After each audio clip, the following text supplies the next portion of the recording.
पंजाब में नवजोत सिद्धू के स्ट्रैटेजिक सलाहकार और पूर्व डीजीपी मोहम्मद मुस्तफा ने आम आदमी पार्टी को दी खुली धमकी।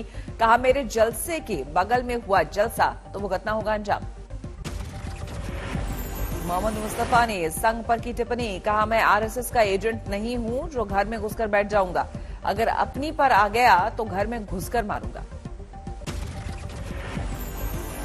मैं आरएसएस का एजेंट नहीं हूं जो डर के घर में घुस जाऊंगा। अगर दोबारा इन्होंने ऐसी हरकत की, खुदा की कसम इनके घर में घुस के मारूंगा। चंडी सरकार में कैबिनेट मंत्री रजिया सुल्ताना के पति हैं मोहम्मद मुस्तफा। बीजेपी ने उनके बयान को सांप्रदायिक बताया। अमित मालवीय ने ट्वीट को दिया जवाब। अमित मालवीय ने मुस्तफा का बयान कोट करते हुए लिखा, अल्लाह की कसम मैं कौमी सिपाही हूं। अगर हिंदुओं को मेरे जलसे के बराबर इजाजत दी तो। संबित पात्रा ने किया सवाल। राहुल गांधी और कांग्रेस पार्टी बताया कि मोहम्मद मुस्तफा को मोहरा बनाकर पंजाब में वो कौन से हालात पैदा करना चाहते हैं। संबित पात्रा ने कहा, क्या पंजाब को कश्मीर बनाना चाहती है कांग्रेस? बीजेपी का कांग्रेस से सवाल, क्या पंजाब में पैदा करना चाहते हैं 80 के दशक जैसे हालात? बीजेपी ने किया सवाल, क्या पंजाब में सिर्फ एक विशेष कौम को जलसे का अधिकार? अकाली नेता विक्रम मजीठिया का दावा, आज चन्नी सरकार के बड़े घोटाले का करेंगे खुलासा।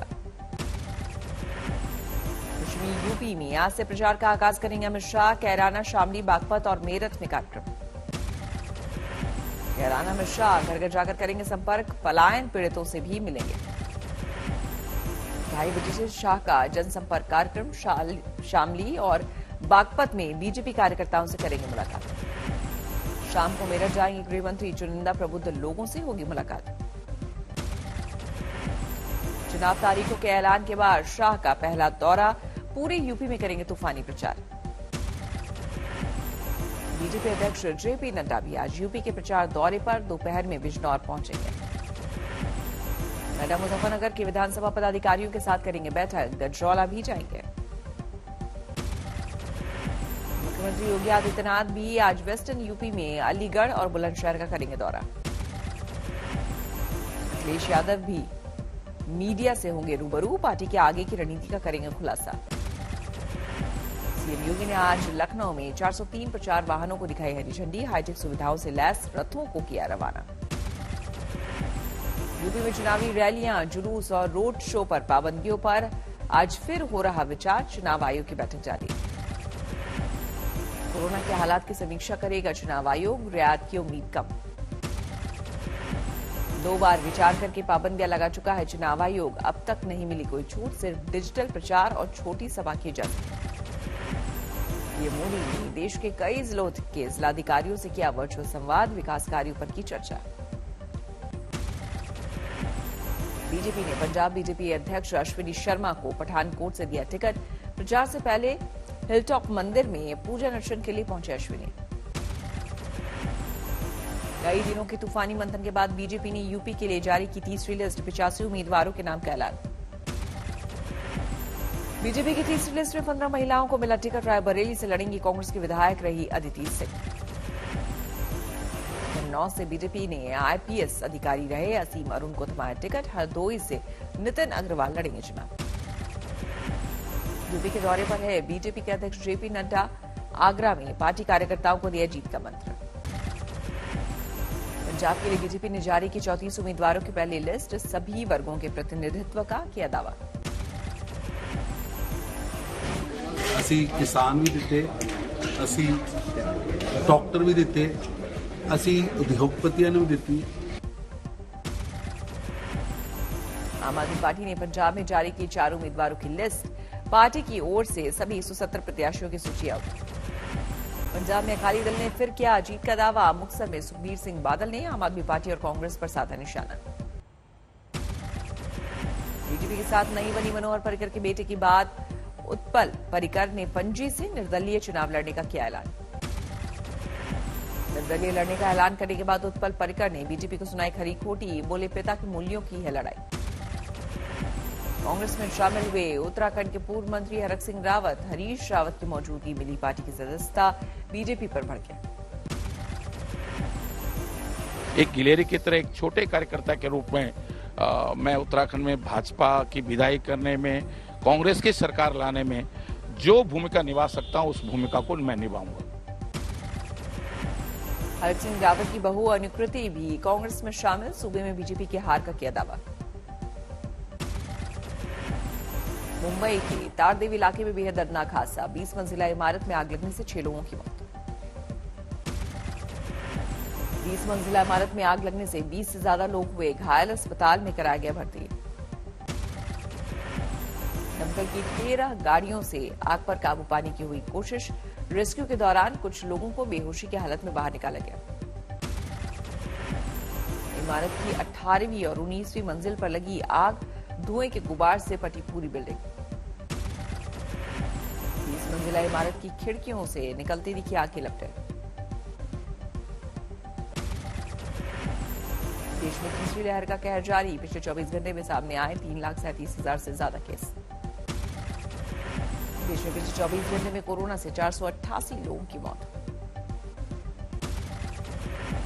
महाराष्ट्र में पिछले 24 घंटे में बढ़े 48,000 से ज्यादा कोरोना केस। कर्नाटक में भी कोरोना की तीसरी लहर का कहर जारी, 24 घंटे में 48,000 से ज्यादा नए केस सामने आए। केरल में 41,000 से ज्यादा और तमिलनाडु में 29,000 से ज्यादा नए कोरोना केस। दिल्ली में बारिश से बढ़ी सर्दी, ठंडी हवाओं ने लोगों को किया बेहाल। देश के तमाम हिस्से में घने कोहरे ने बढ़ाई रेल यात्रियों की मुसीबत, 2 से 5 घंटे की देरी से चल रही ज्यादातर ट्रेन।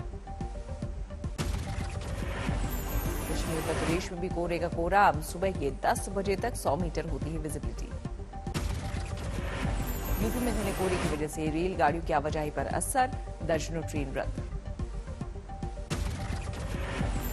जयपुर में भी आज हुई बारिश, सुबह विजिबिलिटी रही बेहद कम।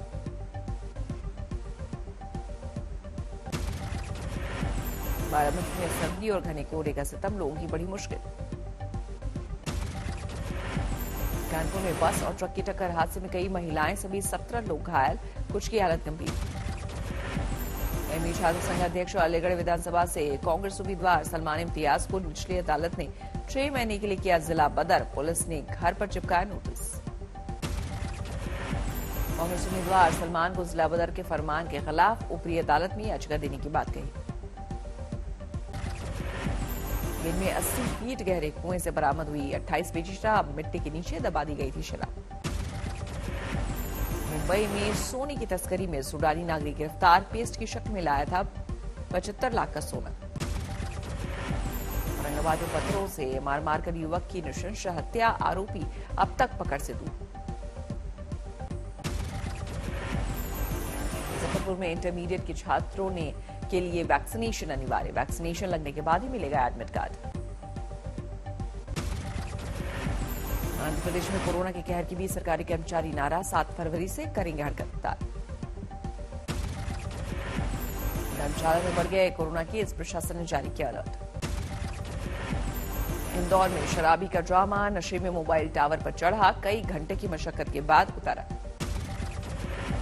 संगरूर में मलेर कोटला के कांग्रेस उम्मीदवार के पति का वीडियो वायरल, आम आदमी पार्टी वालों को पीटने की चेतावनी। माघ मेले में बद इंतजामी, गंगा के बढ़े पानी में डूबे तट। दिल्ली में कोरोना से लड़ने के लिए हाउसिंग सोसाइटी ने खुद किया इंतजाम, खुद का मेडिकल स्टोर और एम्बुलेंस तैयार किया। चोंग में सिपाही को अगवा करके बुरी तरह से मारपीट, 4 आरोपी गिरफ्तार। जेएनयू में छेड़छाड़, पीड़ित छात्रा के लिए इंसाफ की आवाज तेज, छात्रों ने एक्शन के लिए थाने पर किया प्रदर्शन। राजस्थान में रीट परीक्षा में धांधली के खिलाफ शौर्य पदक विजेता का अनशन, पुलिस ने हालात बिगड़ने पर अस्पताल में कराया भर्ती। बाड़मेर में सरकारी कुएं में मिला कंकाल, अब तक नहीं हो पाई पहचान। इंदौर में स्पा सेंटर्स पर सख्ती, कराना होगा वेरिफिकेशन। कानपुर में पत्नी के सामने प्रेमी ने की थी पति की हत्या, कत्ल के 6 दिन बाद पत्नी ने कबूल किया गुनाह। हनुमानगढ़ में एटीएम की सेवा देने वाली कंपनी के इंजीनियर ने ही की थी 4 लाख की लूट, पुलिस ने किया गिरफ्तार। भारत को हराकर दक्षिण अफ्रीका ने वनडे सीरीज में बनाई 2-0 से अजय बढ़त, 7 विकेट से दर्ज की जीत। साउथ अफ्रीका के खिलाफ दूसरे वनडे में भारत ने टॉस जीतकर पहले ही बल्लेबाजी की, 6 विकेट खोकर बनाए थे 287 रन। साउथ अफ्रीका के खिलाफ दूसरे वनडे में ऋषभ पंत ने बनाए 85 रन, कप्तान के राहुल ने ठोके 55 रन। टी20 वर्ल्ड कप का शेड्यूल जारी, 16 अक्टूबर से होगी शुरुआत, 13 नवंबर को मेलबर्न में होगा फाइनल। पाकिस्तान से होगा भारत का पहला मुकाबला, 23 अक्टूबर को मेलबर्न में खेला जाएगा मैच।